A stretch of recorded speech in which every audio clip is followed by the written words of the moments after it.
Hi, Annissa here, and this week's Ask Annissa video column.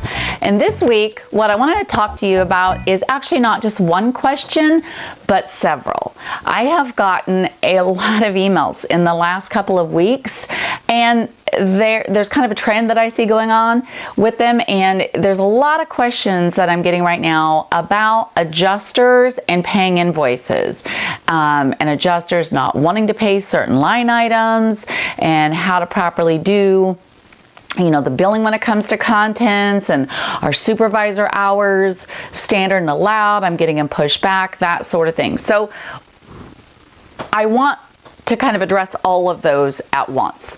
So what I want to talk to you about is what I do on my invoices to deal with some of those concerns. Number one, I don't have a lot of pushbacks that come at me. I don't have a lot of phone calls from adjusters or emails that say, hey, I'm not paying that line item or this line item. And I really strongly believe that the reason that is because of, I know this is going to sound like I'm on repeat here, but it's because of the way I communicate with them throughout a job. Now listen, I'm not telling you to communicate as in call up an adjuster and ask for permission to do certain things on a job, but I am telling you that it will behoove you to have conversation with them and give them a heads up, if you will, on certain things. Now, there are some things that I do on every single job, or try my best to do if at all possible, and I think that if you do these, this is going to help you a lot in this arena.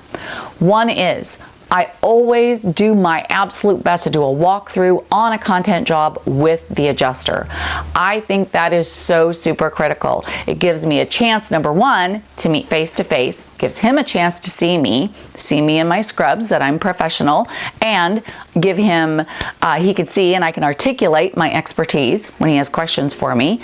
He gets his questions answered and I get mine answered from him when I see something that I have a concern with on the job. This gives me an opportunity to bring things up like the, $5,000 pool table that I see sitting in the middle of the smoke and soot if I have a concern about that. The other thing that I do on a job is I will ask them if they specifically want me to handle not just the contents, but the soft goods as well. For instance, the laundry. Some insurance companies have actually agreements and have those garments done separately from the actual content cleaning by someone else that they have come in and pick them up, that sort of thing. Which, by the way, on a side note, if the adjuster does tell you that they have a contract with someone else to do the soft items in the laundry, you need to insist on pulling those items yourself, in my opinion. That's what I do, because otherwise the laundry companies will pull a lot of things like purses and shoes and different things, belts that you could clean and get paid for, but of course they want to clean them and get paid for. So just a little side tip. The other thing that I do with an adjuster is if something comes up on a job that I feel is critical or going to be costly, I pick up the phone and talk to them. For instance, one particular job I had, in the middle of the job, we found a $20,000 rug that had been rolled up and put underneath the staircase. Okay? Once I found that, I immediately picked up the phone and called the adjuster. Let him know, hey, I have this $20,000 rug here. Didn't know it was here. Number one, I want to know, does that rug, it's a high value item, does it have a rider? Does it have its own separate insurance policy, basically, so that I know I'm going to handle that differently? The other thing I wanted the adjuster to know was, it's going to cost $3,000 to clean it. Now, I'm not exactly asking his permission to clean it. I'm telling him that's what needs to be done, and here's how much it is. But I am basically getting pre-approval. Because if the adjuster says, hey, nope, no way, I'm not paying $3,000 to clean that rug, I'm going to be going to my homeowner and saying, hey, this rug needs to be cleaned. It's going to cost $3,000. Otherwise, it can't be brought back into the structure, and I can't salvage it for you. Do you want to pay for that? Okay? So I don't just send an invoice in when I get all done with the job and I've got supervisor hours on there and I've got a $3,000 rug cleaning and I've got, $1,500 to move a pool table and deal with the felt on top of it. And then the adjuster has absolutely no idea that these items were needing to be dealt with like this on the job site. Okay. Now, if an adjuster does come back and say, hey, at that point, I'm going to pay supervisor hours for you, for example, on a content job, then this is an opportunity to educate that adjuster and let him know why these charges are on your invoice.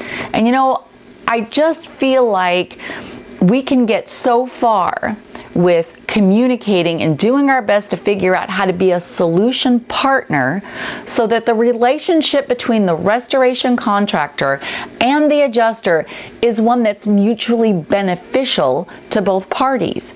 Isn't that what Zig Ziglar talks about? And how do you get what you want? Is by getting someone else what they want.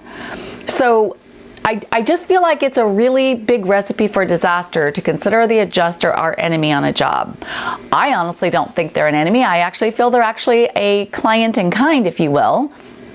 And that it's a mutually beneficial relationship that they can benefit us and we can benefit them. So I just feel like I wanted to address all of this topic being the us versus them with the adjuster and the restoration contractor, because it makes me nervous, and I want to give some caution out there, because I really get concerned in these kind of situations that the homeowner is going to wind up becoming the innocent party hurt in the middle, if you will. And I just don't really feel like going to battle every day and being, with the insurance adjuster is the way I want to do business. I know that for sure. And I don't think that's the way everyone else wants to do it. So there is a better way.